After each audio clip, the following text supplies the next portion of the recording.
to it. He just sent a video of him on the back of some Mexican's bike, and Woody's filming himself like, this guy doesn't really speak English, but I'm pretty sure he's taking me to the next town. And then it just shows some nameless Mexican man driving in the front of the bike. So hopefully Woody isn't like a feature actor in a cartel film right now, and he actually did make it to the next town. Yeah, they're making him reenact all of the Mail Mondays like he's Simple Jack. All the Mail You Mondays. do Mail Monday number 347 now. I don't know why. Tell us about masturbating again. Like, talk about it again. Tell him what you do when your wife catch you now. Answer this pointed question from a 14-year-old to hear an adult talk about sex in a realistic way. He's sobbing, wearing a tattered Mail Monday shirt that they've had for a generation. For some reason. When she catches me, I make her finish me. They all laugh. He's very funny. Do the bit again. Now a Vietnamese for some reason. These are Mexican cartel members with Cambodian accents. I don't even know where I'm from, man. Yeah, well, I really don't know where I'm from. It's Juan Pablo Chang. Juan Pablo Chang of Cambodia. Or is it Myanmar now? No, I don't know. I know you get into that corner of the world. I don't know what's happening. But anyway, let's hang on. I'm doing it again. This fucking Delta 8 is wild. I got this from the gas station. Well, I think I like this better without Woody here. So let's just leave him in Mexico. Leave Woody in Mexico. I mean, did you get the call last night? He'll come back.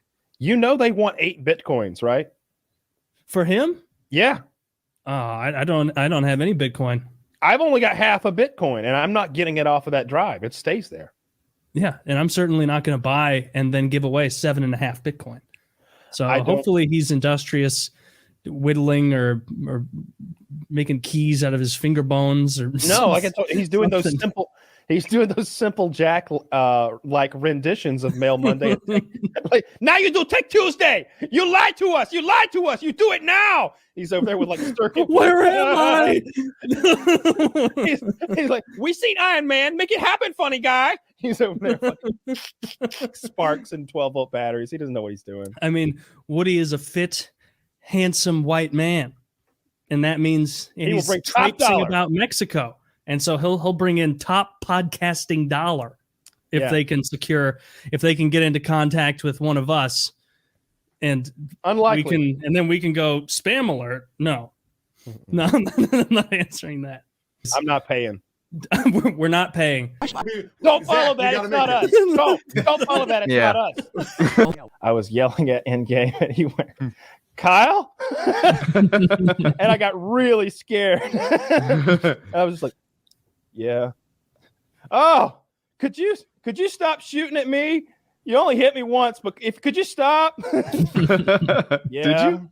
Yeah. Did he hit you first? We had been, I don't know, we had shot each. I felt like I'd shot him more than one time, but I was all shot the fuck up. So I was happy to stop shooting and make peace with that guy. It's been fun on Tarkov. Did you charge entry into the clan of some kind? No, we used to call it. We demoralize them so that they know they're under you. We used to call our gaming group the clan, but we had to stop that. I ran into a fan there was today as well. Stop it. Let me lay this out. Jail Sonnen has described himself this way, and it applies to me too. Kind of have an overuse injury in my elbow, so we're chilling. Yeah, I want you to talk to Derek about like those little things that like bother you, because I feel like they're holding you back from becoming the alpha male that you could truly become. I feel like we could be like a WWE team. We could all take on personas. I do like the sound of that. Ooh, I have to give me some shit. I need a minute to come back with my persona. If you don't have a boa, I don't want to see it. And Kyle's the Führer. Oh no! Goose stepping into the ring. He's a heel. Everybody boos. I like Hutch. I think I like Hutch more than Hutch likes me. Like I'm pretty sure Hutch doesn't like me. Why doesn't he like you? I just get that vibe. Like I'll pop in his streams and talk and stuff, and he'll like not, but pretend not to see me. And that's just his stream. Don't worry, Woody. He popped into my stream. I pretended not to see him. I don't know. I just often feel a little like he's not down. He doesn't like me. It's okay. We have an asymmetrical relationship. He loves me. Does he? No. Oh. The upcoming program contains the following. I have thoughts in my head like, yeah, those really large sunglasses at the top are working for her. Even bigger would be fine. It covers 35% of your face. Yeah. Now, if you just pull that hat down a little more and I can fuck your mouth. You know what would look good on you? A balaclava. Oh, if only you were Muslim. Oh. You'd look so good in big trash bag over that fucked head of yours that's been pounded like a rump roast for your entire professional career. No, I'm gonna start wearing glasses like that. I would look so much better if you could hide the girthiness of my head behind glasses. Suddenly, I'm looking pretty good. Maybe, except for the giant lower half of my head. I'll find glasses for that. Bigger and bigger, and then they whack him over the head with that blackjack and drag him away. Yeah, and then I'm not paying. We're not paying. We have a strict. We don't negotiate with terrorists. Terrorists here at PKA. You could do whatever you want to. Not unless you're paying us. Pull his fingernails out, cut his eyelids off. We'll never break. We won't bend, and neither will Woody. And he wouldn't. He'd want it that way. God damn it. Yeah, Woody wouldn't. We'll remember you, Woody. We'll remember you, dude. There's like, if Woody did die on this trip. Yeah, like it would take 3 full PKAs before people in the comments were like, "I think he's dead." Like they would think it was a joke. We would need to produce the body. You couldn't just say it, and an article wouldn't prove it, and it would be so fucking awkward for us to have to continuously explain that yes, Woody is. The guest would come on. So, where's Woody? Where's he at? He is 6 feet in the fucking ground in New Jersey. That is where he is at. Somewhere he's spread all over Mexico. We put him to rest 3 weeks ago, sir. And like you're just over there crying, like openly weeping. Currently fertilizing a cocaine crop. They told us that most of the remains were scattered across the Yucatan Peninsula. But the head was kept by Cuckoo Chapa himself. Cuckoo Chapa, who hates bad podcasts. Who Kyle personally insulted online and said, quote, "Do it, pussy, you won't." I bet you won't kill him. And he's like, "I don't want to, but you're forcing my hand." And it's like, "Please, I don't want to hurt your friend." "You do it! Do it!" FaceTiming him. All right, that's PKN. Few sponsors tonight. We the National Highway Traffic Safety Administration. We're sponsored by the National Traffic Safety Service. Highway safety. Drive safe, boys. Drive safe. Yeah. I want someone who doesn't like me for me. I want someone who doesn't know that I look like their 15-year-old daughter 10 years ago. Like, you know, dude, have you seen that? There's like a video online I saw of this woman, this poor lady who still looks like she's 8 or 9, but she's in her 20s and she's like teeny tiny. Yeah. And like, it's like interviewing her and she's like, "Yeah, I just want a normal life, but everyone who wants to date me is a pedophile." And it's like, that's very true. Like how would you eat? Like if you, let's say you match with that girl on Tinder after just a flurry of it. Yeah. I don't know what I would do if I got matched back from her. I'd be first like, You're an adult? Sorry, I kind of just shotgun approached this. You were one of many. Yeah. Okay. Oh, you're 25. Oh, there's a driver's license. Do you want to meet up in public? No.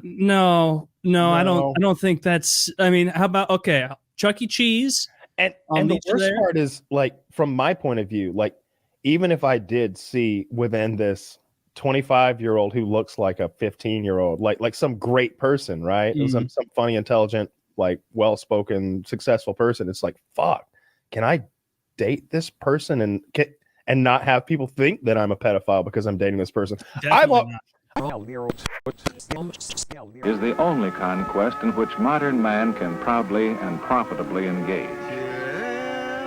His own biggest fan. And got a fan base as big as Japan. Yeah, and all hail the king. And give him 3. We have a couple of scriptures from the good book, I believe. Yeah. Still want So, the Bible tale. We talked about Elisha some last week. You guys remember he's one of the Jew wizards known as prophets from the Old Testament who magic things. He's the guy who they called him bald head, all the children, in the town. And then he summoned the 2 bears to slaughter the children and told them, that'll show you to be a little snarky from now on. And so that seemed like an Am I the Asshole story where he was totally an asshole. And so I wanted to even it out a little bit. Like Elisha couldn't have been that bad. God gave him superpowers. And so here's a better side of Elisha. Mm-hmm. So it is a more obscure Bible tale. So a lot of people won't know this one. So there's a guy named Naaman. And Naaman was a general for Syria or Assyria, whatever the fuck it was back then. And they didn't get along great with Israel. If you read the Old Testament, it's pretty much just over and over Israel being like, and then we ran into the Moabites and they were total assholes until we conquered them. And then we ran into the Ammonites and even bigger assholes till we conquered them. And just kind of that story. But they weren't getting along at the time, and Israel had the lower hand. He was more powerful. And this guy, Naaman, had leprosy. And leprosy, obviously, very bad. I don't fully understand how you can be like a general and have leprosy because I feel like it's super, super contagious and anybody would get it. But he did. He had leprosy, and he wanted to try and get it cured. They tried everything, honey rubs, goat milk, all the things, all the classics, and nothing worked. And so he goes to his king, I'm going to go seek out the king of Israel because that dude has this guy Elisha in his bench, and he's magic. He's an actual magic man who might be able to save me from leprosy. So I'm going to go give it a go. And so this guy reaches out to the king of Israel and goes, hey, I'm coming over. Don't panic. Just coming over for a bit. If you could hook me up with Elisha and try and heal me, that would be awesome. And the king of Israel is like, this is so shady bullshit. Like, there's no way he's coming over. He's going to come try and conquer us. And Elisha overhears the message that was sent to the king of Israel and goes, hey, just send him straight to me. Just send him straight to me. It's going to be fine. Send him to my little hovel, my hobbit home, wherever I live. And so this guy, Naaman, brings gifts, chariots, gold, spices, all the stuff that you want back in the day. And he shows up at Elisha's house, waiting there. He's got leprosy. The boils are so sore. He's been walking over the desert all day. Imagine doing that in bullshit sandals and covered in pustules and boils with necrosis occurring on your little appendages. And he's waiting out there, waiting, Elisha, you coming out? Elisha, sitting in there, tells his servant to go out and tell him, hey, I'm not available. I got a lot of stuff going on right now, so I'm not coming out. You're not going to see me. Just go bathe in the Jordan River 7 times, and you'll be fine.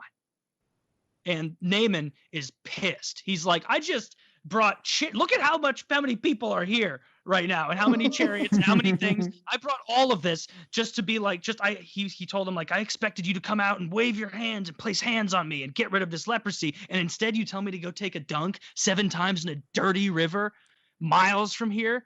It's ridiculous. I'm going home. And so Naaman's about to head back. And of course, apparently one of his servants had seen a Netflix series at one point, because he's like, no, dude, this is obviously like a woo gotcha kind of thing that he's doing. So let's give it a go. We're going to stop at the Jordan River on the way back. Either way, we have to cross it. Just dunk yourself. Fuck.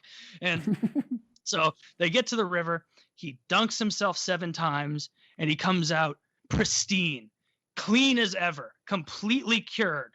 And he is like, so he's elated. He tries to send all the gifts to Elijah, so just give it to him. I don't care what he says. Just make sure that guy gets it. This is the best. Like, I'm not going to die. I'm great. Like, praise to the Israel God. Sends him all the gifts. And Elisha again says, no, I'm not taking any gifts. Take him back. And so Naaman's like, whatever, dude, fine. And so he takes all the gifts back, brings them home. The guy doesn't have leprosy. What Elisha's servant then does is some really sketchy bullshit. He goes to Naaman and says, that whole gift thing, hilarious story. He thought that you wanted a gift from him, and he said he didn't have one, but we definitely want all those gifts. We want all of them. All those gifts you brought the other day. I'll lead him back there. I'll bring him back. Okay. And Naaman's like, okay, cool. Yeah, I trust you. You just saved my life. So take it. Take the chariots and the gold and whatever and keep it. And this guy, Elisha's servant, ends up keeping all of it from Elisha and doesn't tell him that he took that gift. And so this guy's now loaded off of his ass, off of a bunch of stuff that he didn't do for Elisha. Elisha, of course, is a wizard of sorts, a prophet. And so he figures this out. I don't know what the servant thought he was going to do by pulling the wool over this guy's eyes who just cured leprosy. He just cured somebody's leprosy, and he's like, this is the guy to screw.